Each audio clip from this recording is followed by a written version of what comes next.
So in Division 2, we actually upgraded the character creator a lot compared to the Division 1, where you could end up being stuck with glasses, for example, for the entirety of your game if you selected it in the beginning.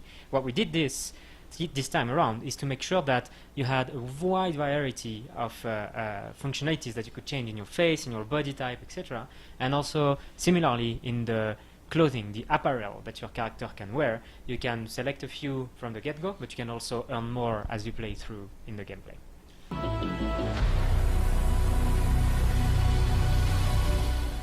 So the way it works is, of course, it's a shooter looter, so you always want to improve your equipment and improve your weapons, your gear, etc. But if you find a certain type of weapon that you really like, what you want to look for is actually what we call blueprints. And there are blueprints that you can drop, that you can gain in the game, that allow you to craft higher grade versions of the same weapon that you really like. So if a weapon handles the way you really like it, then you should make sure to identify it and find what the blueprint to create it in a higher level is. But also, the game basically will drop regularly the better versions of the same weapons with higher stat rolls as you progress through your character and the story.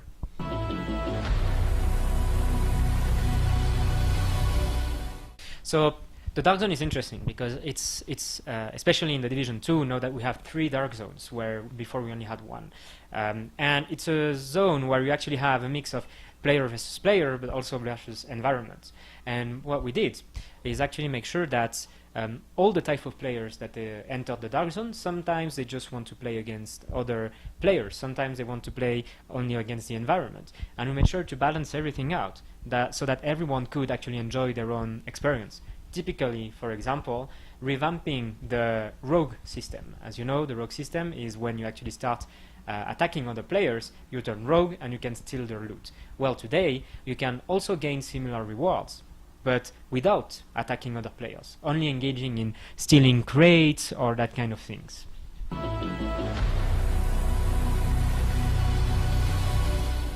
So, overall, the main mission of your character in the Division 2, as you're playing of an agent of the Division, your sworn duty is to make sure that civilians and society as we know it doesn't crumble. And the thing is that in Division 2, as you're brought to Washington, D.C. 7 months after the release of the deadly virus, well, everything has been shaping up in not the best way, because there is actually 3 different factions that are trying to take control of Washington, D.C., because who controls Washington, D.C. actually can control maybe the entire nation. So that's what you're going to do. You're going to have to weaken those factions and make sure that the civilians, well, they strive again and they come up on top.